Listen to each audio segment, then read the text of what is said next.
Good morning, friends.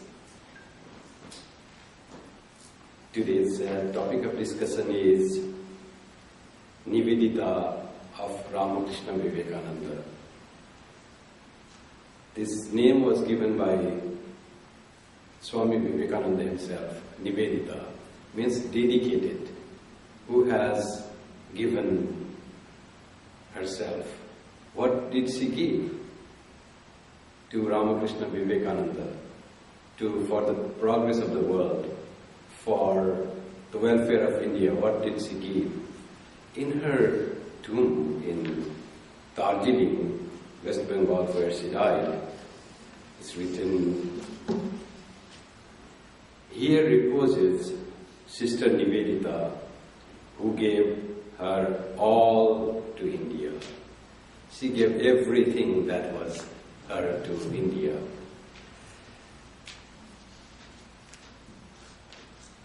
It is so coincidence that Swami Vivekananda sailed from India to the West when he was almost 30.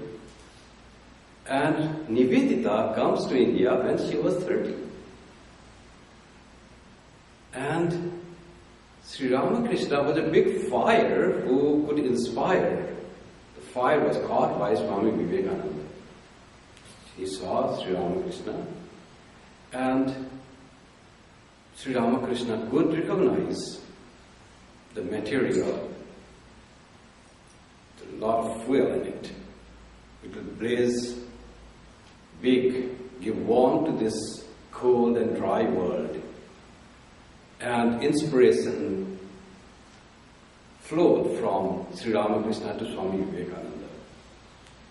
Swami Vivekananda meets Sister Nivedita in the West, recognizes her, talks to her, finds she is the person who can carry the message, carry out the message for work, for the upliftment of India. And Swami Vivekananda inspires Sister Nivedita, or Elizabeth Noble. The wisdom from the East comes to the West. The working ability and inspiration goes to the East, to India. Both need whatever they were lacking. The calmness, the spirituality, Eastern wisdom in the active world. And India needed activity, work, passion to get freedom, first political freedom. A nation slave under foreign rules for 1,000 years. Invaders came and they just made India slave because they were without any power to resist. So much of peace and prosperity was there. They forgot to resist themselves and keep themselves free. And one after another, the invaders came and dominated. Who will make India free? Swami Vivekananda had that passion in the heart. Freedom, political freedom, economic freedom, social freedom, freedom from prejudice, freedom from misunderstanding of real religion. This is all what Swami Vivekananda wanted to give it to India. Because Swamiji says, India is not the only motherland of mine. I'm not that only, I'm born in India. But India has such a treasure, such a culture, such a history, such a tradition, that it has much to give to the whole world. Swamiji's goal was not India alone. He wanted to raise the whole universe, whole world. Human beings of every nation, every race, every country was his target of worship, that they should rise. And India has a lot to give to that work of Swamiji, rejuvenation of the mankind. And he chose Elizabeth Noble as his instrument, inspired her, taught her, and she came, leaving everything that she had, came to India, worked incessantly, did tremendous work. Rabindranath Tagore gave her name Lokamata, the mother of the people, Lokamata Nivedita. And how many years did she work? Hardly 14 years in India. but she carried the message of freedom, which was so dear to Swami Vivekananda. And she inspired many people for earning freedom, political freedom for India. She inspired people to get educated. She inspired people to get their faith in themselves, in their country, to be proud that they are Indians. The pride as the human beings, pride as the national beings. That was what Nivedita did. And Swami Vivekananda found that she can work. She said, "You are lioness." She was born on October 28, 1867 in Ireland. She belongs to a tradition of ministers in church. Her grandfather was a minister in a church, and very religious family. His father Samuel was also later become minister in a church. Mother Isabel was there who helped his father very much. Sister Nivedita completed her education when he was only 17 years of age. But she was very intelligent as a student, very thoughtful. She had undergone the tenets of Christianity, but she had confusion, doubts. Not that everything of her parents' religion that influenced her. She had doubts, she had questions, but there was no way to get doubts cleared. Then she learned about Buddhism. She liked it more. It was more practical. There is not much of dogma, not that you have to follow these. Then finally she meets Swami Vivekananda. In 1884, Nivedita became a teacher, and she taught pupils, students, for 10 long years before she met Swami Vivekananda. She met Swami Vivekananda in London in November 1895. Her friend had called Swami Vivekananda, Nivedita's friend in London, and Swamiji was to speak on Eastern philosophy, on monotheism, polytheism, monism, on the different types of path to spiritual salvation. It was a month of November, cold winter, and there was a fireplace burning behind him, 15 or 16 people listening to him in front, and Nivedita goes and starts listening. The radiance, the glow in Swami Vivekananda, and would-be teacher and would-be student, they just came closer, and something started happening in between. And that relation that started that day became deeper and deeper every day as it passed. The love that Nivedita felt in Swami Vivekananda, love for whom? Love for the people of India. And she says, his love for the people of India made me servant of that love. So she could give up everything and come. That Swami Vivekananda, when she met, to her, Swami Vivekananda appeared a hero. Selfishness, ignorance and greed were the evils which brought superstition to the world. He was out to destroy them. His armor was faith in God. His weapons were love and unselfishness. That appeared to Nivedita. And Nivedita used to question after the meeting to Swamiji. Swamiji used to give answer. And after that, when it became clear, and after a few years of correspondence and meeting, then Swamiji thought she can work for India. She says, I want a person like you who can really inspire and work for the women of India. That was Swamiji's will. Swamiji saw that half of the population of India who could give so much was just functionless, was not working, was oppressed, could not rise to their feet. And that was the women of India. Swami had so much faith in the strength of women of India, because he knew from the history, from mythology, from Vedic rituals, that women were equal to men in Vedic times, discussing the spirituality like men. And he had great regards for the freedom fighters, Rani Lakshmi Bai of Jhansi. Jhansi is a district in UP. So he had that faith in the fighting spirit of women, that they can do anything. So he wanted Nivedita services to be used for his work in India. Now let me read from the life. Nivedita then goes finally to India and arrives at Calcutta in January 28, 1898. It was winter time. She sailed in 1897 and reached in 1898. In 1898, Sri Ramakrishna's birthday was observed on February 22 and public celebration on 27 of the same month. That tradition still follows. Whenever Sri Ramakrishna's birthday is there, after that the next Sunday is celebrated as the public celebration day. The celebration was to take place at the temple of Babu Purnachandra Da at Bali. But before appearing at the festival, Miss Mueller and Margaret, Elizabeth Margaret was the name of Nivedita, planned to visit the temple garden at Dakshineshwar by boat. They wanted to see the place where the saint in whose name the day was consecrated had lived, served and prayed. The sight of the interior of the temple was denied to them. That is the tradition that has been changed now. For a notice of prohibited the entry of non-Hindus, so they went along the terrace towards the Panchavati and sat on the embankment. A learned Bengali gentleman was their guide.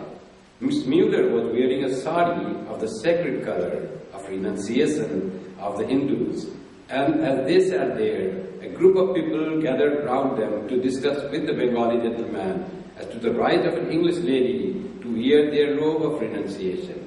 Everything was. When Nivedita wanted to come to serve India, Swami Vivekananda told her in clear terms that you will find many obstacles, many adversities there. First, the weather is very hot in the tropical country. You are never used to that. Next, the people whom you are going to serve may not like you. They may be afraid of, they are afraid of Westerners or they hate Westerners.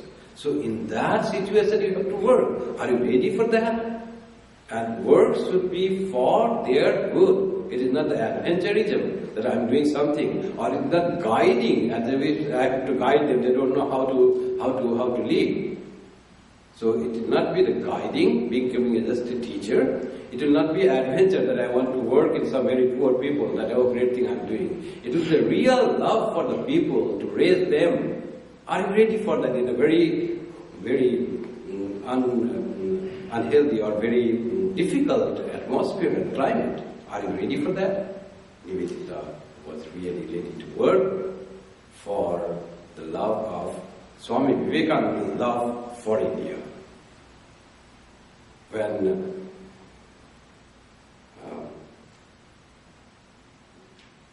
one Westerner devotee asked Swamiji, what can I do for you? MacLeod. What can I do for you? How can I serve you? So Swamiji said, if you want to do anything for me, do serve in love India. That was his message. So Nivedita let her go that India was so much in Swami Vivekananda. Every history, future, the present decadation, everything was, Swami Vivekananda was full of India. And Swami Sister Nivedita, her poetic writing, she was very intelligent, her literary qualities were great. She wrote, Swami Vivekananda was himself like a miniature India. India in flesh and blood. That was Nivedita saying. So that was the condition. How we see in the temples, people, outsiders were not allowed. Now anybody can go to the Kali temple. There is no distinction of religion or skin color. But that time it was there. The argument continued for a full hour, but once the people were convinced of the genuine devotion of the ladies, they opened the doors of Sri Ramakrishna's room for them unasked. As they entered the sanctum sanctorum, they saw that everything was as he had left it when he had last occupied the place. Margaret knelt in silent adoration and shed tears of affectionate devotion. From the temple grounds, they went to the place of celebration and piloted their way towards the Swami, that Swami Vivekananda, with great difficulty through the dense crowds. There was an air of festivity, with merry-go-rounds, swing boats, music and dancing. At one side, people were being fed by the monks, while on another, the Swami sat surrounded by young people, eagerly waiting for him to speak. Mrs. Bull and Miss MacLeod had already arrived, and here they were to meet for the first time Gopal's mother, of whom they had heard so much. She was a worshipper of Gopal, the baby Krishna, and had later had the realization that Sri Ramakrishna was her Gopal. Hence, among the devotees of Sri Ramakrishna, this lady, Aghor Mani Devi, what is the original name? But she was called as Gopal's mother, that is baby Sri Krishna's mother. She had no child, she was a child widow. And out of her love for Sri Krishna and her constant prayer for him, she had the vision of Sri Krishna in the small deity, small image that she used to worship. And Sri Krishna became living, and with that living Sri Krishna in her bosom, she came all the way to Sri Ramakrishna. And she felt Sri Krishna's feet on her chest. And she came and told her experience to Sri Ramakrishna. Narendranath was there, not as Swami Vivekananda. And she said to Narendranath, I had this experience, I don't know whether it is true or not. Narendranath was still skeptical about the visions. He was a follower of Brahmo Samaj. Listening to the description of her experience, Narendranath also had to say that, Mother, your every experience is true. That is the conviction of the experience of realization of this experience. This is what they call mystical realization. Aghor Mani and these Western ladies had no language in common, but she took their hands, Aghor Mani took their hands in hers and led them to the ladies in their inner apartments. Margaret and her friends were much touched by the friendliness and pleasure with which they were greeted by these unknown ladies. Nivedita writes, no language was necessary to express the readiness of these Eastern women to meet, love, lovingly and trustfully halfway. Only, I fancy, in some such fashion as this, can the real genius of the Indian people be gauged. Let the occasion be religious, and all barriers be broken down. High and low, men and women, kindred and alien, all are one, because all realize so intensely, like Gopal's mother, the common devotion that has drawn them together.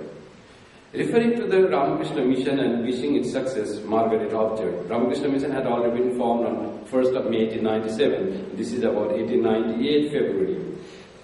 I am here to tell you something definite about the work done in England about a year and a half ago in spreading your spiritual thoughts among us. I am not here to give you the details that newspapers have given you. I am not here to lavish personal praise upon one who is present with us here on this platform. But I am here to try in a few words to tell you something of the significance to us in England of the message you sent to us through him.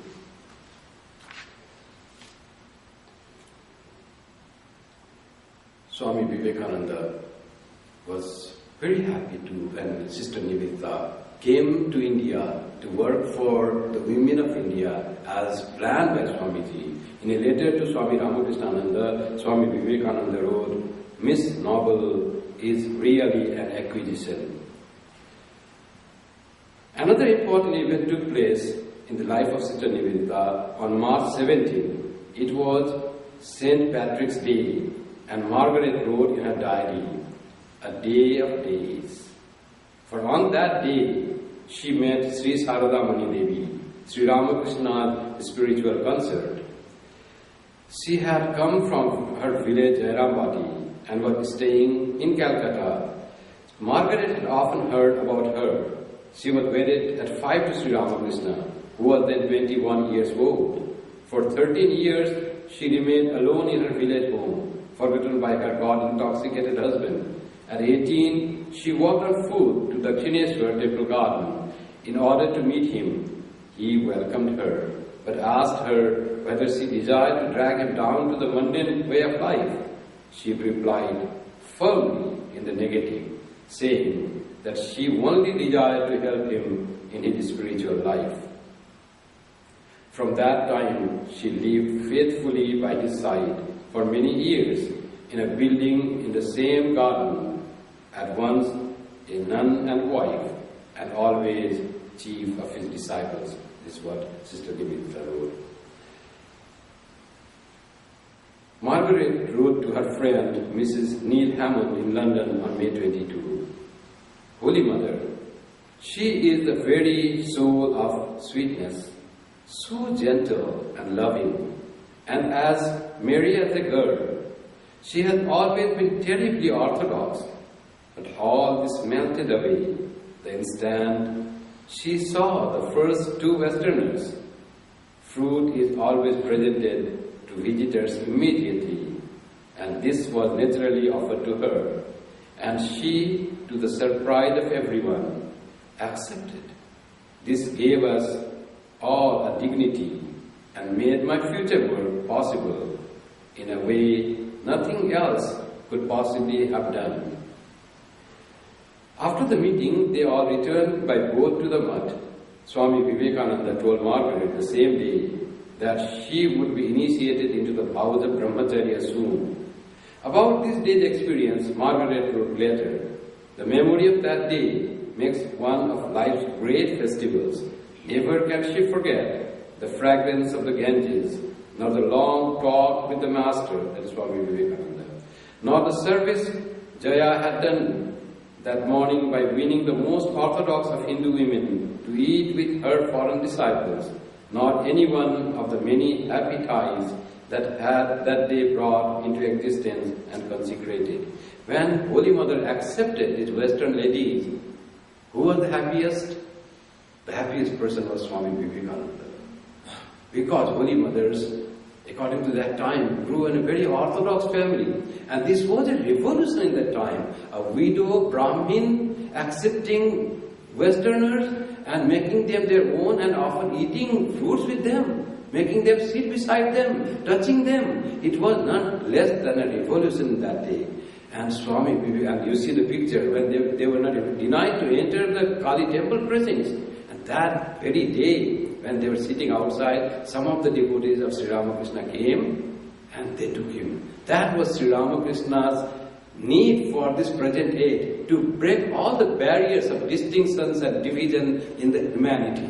That this is Easterner, this is Westerner, this is white skin, this is yellow skin, and this is brown skin, and this is black skin. All those are to be broken in this century. That's what Sri Ramakrishna advent in the 19th century, to make the whole world one, which Holy Mother said, make the whole world one. Feel that everyone is your own. That started from Sri Ramakrishna. And Sri Ramakrishna's almost unlettered disciples had that thing so much ingrained in them. They took their hand with the ladies whom others didn't even want to enter the temple, and they took him to Sri Ramakrishna's room. So holy they were considered. And how Holy Mother did? She just accepted them. Swami Vivekananda was out of joy. Yes, Sri Ramakrishna's work will be done. Now the upliftment of the women will be done. India will rise to great heights. That was it. March 25, 1898 was another great day for Margaret. For that day, that was the day of consecration. It was Friday, the Christian feast of Annunciation. The Swami came to their house in the morning, as usual, and with him they went to the mud, which was then Nilambar Mukherjee's garden house. The Swami took Margaret to the chapel, and as an opening step in her lifetime, first taught her to perform the worship of Shiva. And then she was initiated into Brahmacharya. Brahmacharya is the vow of celibacy. And given the name Nivedita, the dedicated. At the end, she was asked to offer flowers at the feet of Buddha. In a voice choked with emotion, the Swami said to her, "Go thou and follow him who was born and gave his life for others 500 times before he attained the vision of Buddha. It refers about the story of Jataka tale that you heard. Buddha was born 500 times and he always sacrificed himself for the good of others before he attained that knowledge of Bodhi as Buddha under the Bodhi tree. So that was Sri Ramakrishna, Swami Vivekananda always inspired. Do work for others. Try to be perfectly unselfish.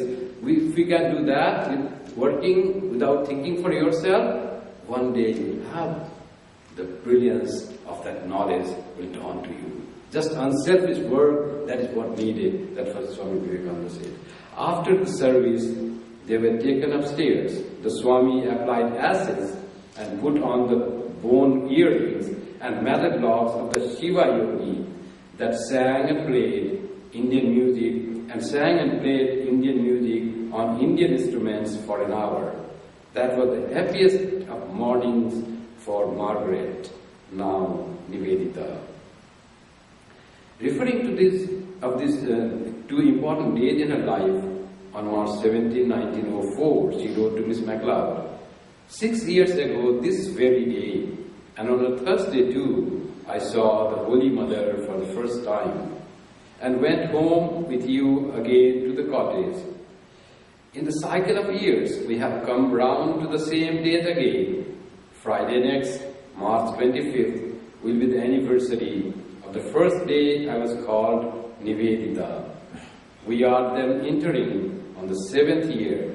I wish it might be unflawed, perfect, but this seems too much to ask. So Nivedita was totally dedicated to Swami Vivekananda and Sri Ramakrishna, and that phrase Nivedita of Sri Ramakrishna Swami Vivekananda was of Sri Ramakrishna Swami Vivekananda was coined by Nivedita herself. It's dedicated to them. After her, there was some Nivedita was very like a lioness, no? Swami Vivekananda himself said she was like a sun, like a blazing fire. Just like Swami Vivekananda herself was nature, that somebody said something, she would accept, it didn't happen. She had questions, there was conflict. She would put forth the argument to Swami Vivekananda. That was always there. And after her initiation, the Swami had asked her to what nation she belonged. Then, and to his surprise, she had said to the English nation, and had spoken of her passion of loyalty and worship for the English flag, giving to it much of the feeling that an Indian woman would give to her chosen deity. The Swami had understood then that his disciples' love for his country was only superficial. He had spoken no more about it, but with Almora it seemed as if going to school had commenced, and it was indeed disagreeable. Nivedita was not aware of the wrongs that the English as the dominant power had done to India. So, when the Swami openly and vigorously attacked the English in his morning talks, she stood for their defense. As in the London classes, she was the one who argued and protested and always tried to protect her own judgments and assert her views. Remember, compare Swami Vivekananda, Narendranath, comes to Sri Ramakrishna. Sri Ramakrishna says, people say me incarnation. What do you say? He says, I will not accept you as incarnation. Let everyone say, unless I myself feel, I will not accept you. He will not. He protested many things. He argued many points of Sri Ramakrishna. Sri Ramakrishna said, everyone is one. It is all consciousness. Everything is Brahman. He just laughed at that. How can everything be one?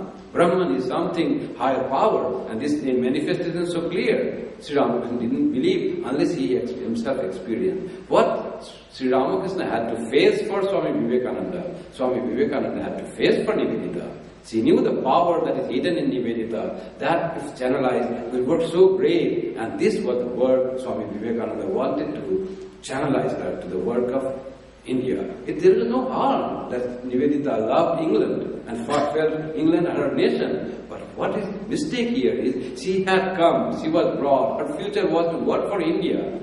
Unless she loves India more than the country of her birth, how can she give her whole thing? How can she are fully dedicated to the work of India? That's why he criticized England. Swami Vivekananda at another place says that here sitting, earlier it was me, it was I who was vehemently against English. I went there, met the people, met their kindness, and here sitting, nobody loves England and English people. Nobody loved English people as I love in the crowd. He said in the opening speech in reception, public reception, after he came from the West in Calcutta. So that was Swami Vivekananda. He's saying to Nivedita, against the Britishers, against the English, was not something he wanted to denounce England. There were mistakes, every country does mistakes. People everywhere are great. But he wanted to instill in Nivedita love for India, because India were working around them. She had to love India with love that she had for no other country. That's what Vivekananda wanted to do. Nivedita went with other Western devotees to Amarnath. With Swami Vivekananda was accompanying. August 2 was the great day of Amarnath. The first batch of pilgrims left at 2 in the morning. The second batch started by the light of the full moon a little later. The path was narrow and dangerous. That mile after mile, they had to walk along the glacier. About 9 miles before the cave, ice ceased. And in the flowing river, the pilgrims bathed. The Swami had fallen behind, while Nivedita waited for him. He came up, signed her to proceed, and then went to the river to bathe. That river with 0 degrees Celsius, the ice molten, that glacier ice molten, that river near the cave of Amarnath, that holy temple in Kashmir. Half an hour later, he entered the vast cave and prostrated before the great ice Shiva, Swami Vivekananda. After a few minutes, he got up and left the cave. Sister Nivedita writes now, to him the heavens had opened. He had touched the feet of Shiva. He had to hold himself tight. He said afterwards, lest he should soon away. But so great was his physical exhaustion that a doctor said afterwards that his heart ought to have stopped beating and had undergone a permanent enlargement instead.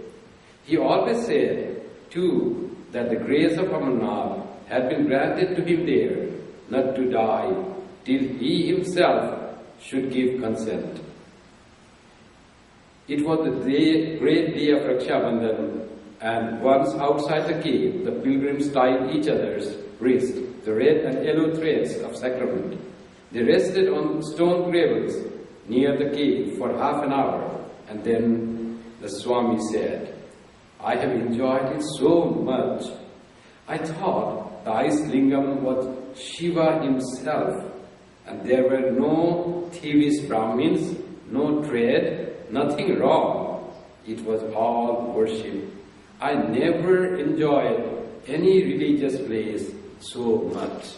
Swami Vivekananda's experience in the Amarnath cave in Kashmir.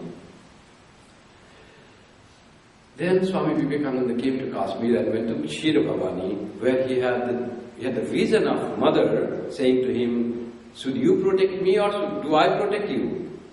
It is by my will this temple has broken, my temple has been plundered and broken. If I wish this very moment there can be my temple, 7-story high golden temple can rise in this place. It is on my will that everything happens. It was mother told to Swami Vivekananda and he heard this.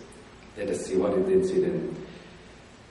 Swami Vivekananda left suddenly on September 30 for Kripamayananda, the colored spirits, leaving word that he should not be followed. He passed a week in austerities, offering milk, rice and almonds in the spring, daily, and worshipping a Brahmin Pandit's daughter as Uma Kumari, the Divine Virgin.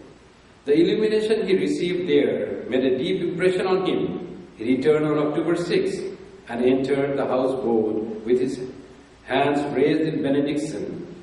He put marigold garlands which he had offered to the mother on the head of his disciples and said, no more Hari Om, it is all mother now. He was like a child sitting in his mother's lap. Gone was his fire of talk and action. In its place was the glow of illumination.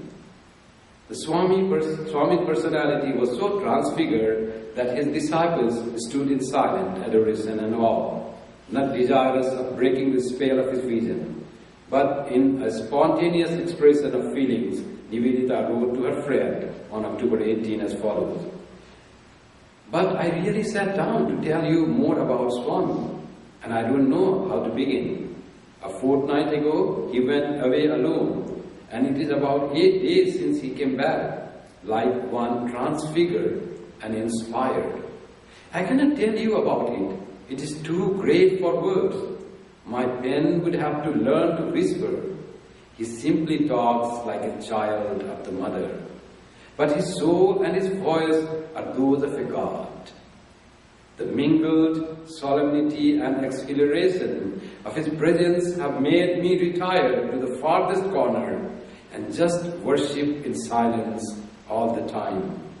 It has just been the manner of one who has seen God, capital G-O-D, and whose eyes, even now, are full of the vision. To him at this moment, doping good seems horrible. Only the mother does anything.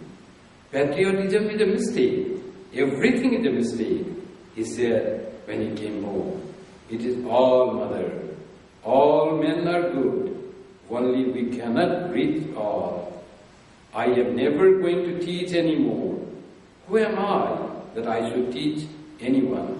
Swami Vivekananda's transformation from the active instrument of Sri Ramakrishna to give the message to the world to calm down. Work seems to be finished. Serene, quiet.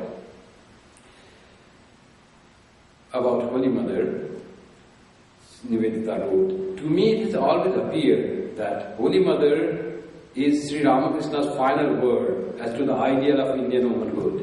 But it is she that last of an old order or the beginning of a new.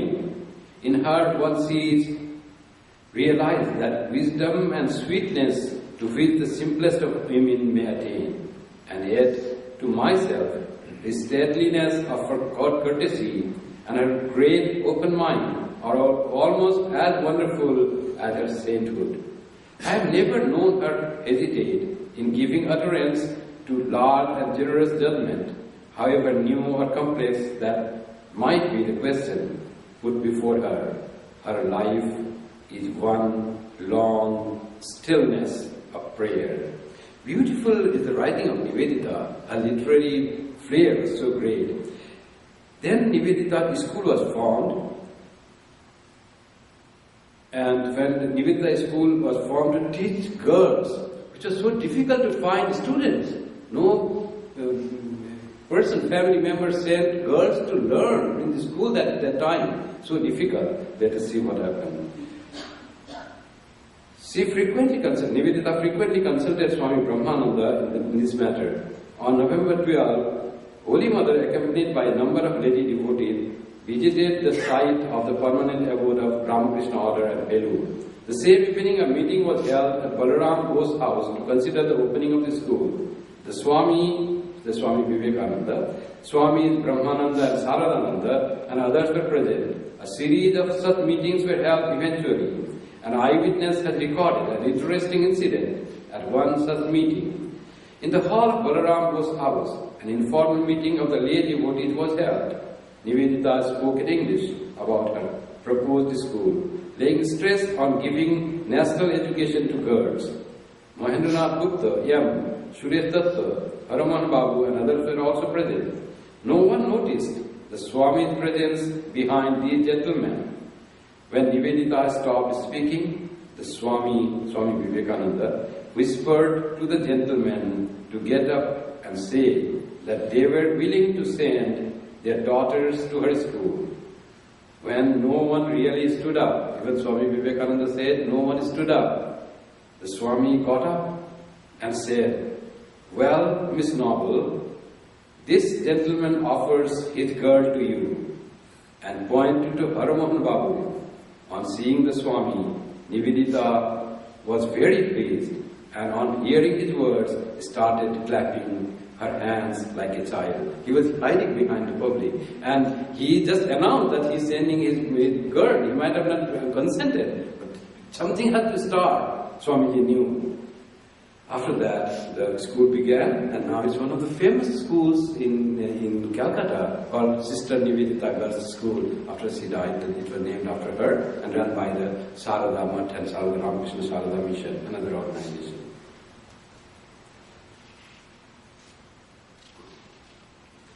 Swami Vivekananda asked Nivedita to give a talk on Mother Kali, how much she was able to absorb the Indian feeling. It was difficult for her. But how much she had become already Indian, you see. Nivedita agreed to speak at the Kali Ghat. She gathered further material on the subject and consulted the Swami and his other brother disciples on many points of Shakti worship and prepared answers to the objections raised at the Albert Hall. First he had given talk at the Albert Hall. The lecture was arranged for Sunday, May 28 at 5 p.m. The Swami asked Nivedita to see that if her European friends attended, they removed their shoes and sat on the floor with others. For in that presence, no exception was to be made. Nivedita went to the temple at the scheduled time, barefooted. The Swami did not attend, as he was indisposed. The meeting was held in the hall of the temple, where a big crowd of about 3,000 had collected. Her speech inspired and moved the listeners by its depths of feeling and thought. She began solemnly with the words, "This spot," Sister Nivedita speaks, "this spot where we are met this evening is the most sacred of all the shrines of Kali. For long ages, it has been the refuge of the pious souls in grief, sorrow and thanksgiving, and their last thought in the hour of death. And who shall say to how many of the saints the Mother hath revealed herself just here? From this place, her voice goes out through the whole world, sounding gently at the hour of evening and at the time of dawn. My children, even I am your mother." He told about Mother Kali. It's a beautiful expression of Sister Nivedita. When Swami Vivekananda passed away at an Mahasama, this very touching incident in the life of Sister Nivedita. On Saturday, March 29, sports were arranged on the mud grounds, and Nivedita was invited to distribute the prizes. The Swami did not leave his room, but watched the progress of the sports from his window. Nivedita reached Calcutta on June 26, and the Swami visited her at her residence at 17 Bospara Lane on the 28th. That was the Swami's farewell visit to her, for the end was nearing. Nivedita was with him for 3 hours on the day. She later wrote to her friend, Mrs. Neil Hammond. "On Wednesday, I went again and stayed from 9 till noon. Oh, he was so sweet. And I think now that he knew I would never see him again. Such blessings, such sweetness. I cannot tell you, if I had only known, as it was, well, as he looked. I was so full of the idea of the care he required that I introduced no topic, lest it might agitate him, and I dreaded overstaying, lest I should make him tired. If I had only known how precious every moment would have been, but oh, how unbearable." The Swami's last days passed in normal activities, though, as Nivedita said, one was conscious the while of a luminous presence of which his bodily form seemed only as a shadow or symbol. On Friday, July 4th, the Swami seemed well, stronger than he had been for years. He was in the shrine till noon, gave Sanskrit lessons to boys for 3 hours in the afternoon, and talked to everyone he met. In the evening, he went out for a walk. The same evening, he sent a message to Nivedita that he was feeling better. Nivedita dreamt that night that Sri Ramakrishna was leaving his body a second time. Early in the morning on the next day, a messenger from the mud conveyed to her the news about the Swami passing away. Nivedita was thunderstruck. She immediately left for the mud, On reaching there, she learned that the previous evenings after Aratrika, the Swami had sat in meditation. After an hour, he lay down on his bed on the floor and asked the disciple who was attending him to fan him. Another hour passed. His hand shook a little. Then came 2 deep breaths, and all was over. The whole of the morning, Nivedita sat by the Swami and fanned him till the body was brought down at 2 p.m. to the porch leading to the courtyard. The body was covered with a fresh gerua cloth and was decorated with flowers. After Aratrika, it was taken to the spot which had been indicated for cremation by himself, where now the Swami Vivekananda temple stands in Virumaj. Nivedita followed the procession that marched slowly with the body to the Bindwa tree, while the skies were rent with the shouts, Jai Sri Guru Maharaj Ji Ki Jai, Jai Sri Swami Ji Maharaj Ji Ki Jai. As Nivedita stood near the burning pyre, she saw a certain cloth covering the bed top, and she asked Swami Saradananda, is this going to be burned? It is the last thing I ever saw him wear. Swami Saradananda offered to give it to her there and then, but she refused it, as it would have been unseemly. She was thinking of her dear friend Josephine MacLeod. If only she could give her a piece of that cloth. She was another lady who loved Swamiji very much. By 6 o'clock, still sitting near the burning fire, she felt as if she was twisted by the sleeve, and she looked down and said, out of all that burning and blackness, there blew to her feet a small piece of that same cloth. She bent down and picked up that sacred relic from the pile that burned to her feet. So that's how Swami Vivekananda passed away. Then Sri Nivedita was still with the Ramakrishna mission. Slowly she had once requested Swami Vivekananda to have the final vows of monasticism. She wanted to become a sannyasini. Swami Vivekananda didn't give her, because she knew her work was to work for India and inspire people for attaining freedom. She indeed did that. She inspired people for attaining freedom. Many freedom fighters came to her for consultation and inspiration. Her life was that, a short life of 14 years. She worked so much for India, and India got freedom later on. And whenever she used to give a talk, she used to ask to the public, do you know the name of your queen? She said, yes, who is your queen? Victoria is our queen. Why Victoria should be your queen? Victoria is the queen of England. Your queen is Sita. That she used to say. That transformation had to come. And she wrote many books to run the school terribly with so much difficulty, so much hard work. At the end, when he was getting sick, she wrote that wonderful book, The Swami As I Saw Him, The Master As I Saw Him, that famous book. And that was towards the end she fell sick and she went to Darjeeling, and in Darjeeling she passed away in the year 1911. Let me read that close. A letter from Abala Bose to Nivedita's sister, Mr. Wilson, gives a touching but glowing picture of her last days and hours before the noble soul soared higher up upon the wings of eternity. Later, she did suffer, but never a moan did we hear. Never did she say anything. Only when asked by me repeatedly, she said she was in pain. Never for a moment did I think that such a calamity could overtake us. She fought hard.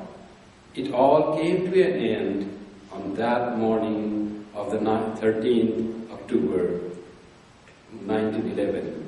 At 2:30 in the night, I went to her and she told me in a hushed voice, as she was getting very weak, she told me that the boat was sinking, but she will see the sunrise. Then I understood that the end was near. From that time, she refused all nourishments and medicine. I tried to give her oxygen inhalation, but she would have none. Take it away, she said. And as if she knew, from the first she seemed to know, for she talked of death now and then. She met us every time with a smile on her face, and how glad she was to have us with her. Oh, she was so patient and so bright all the time.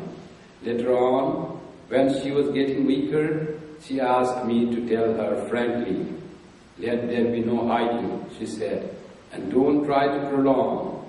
This was the last she said about death 4 days before she left us on October 13th, 1911.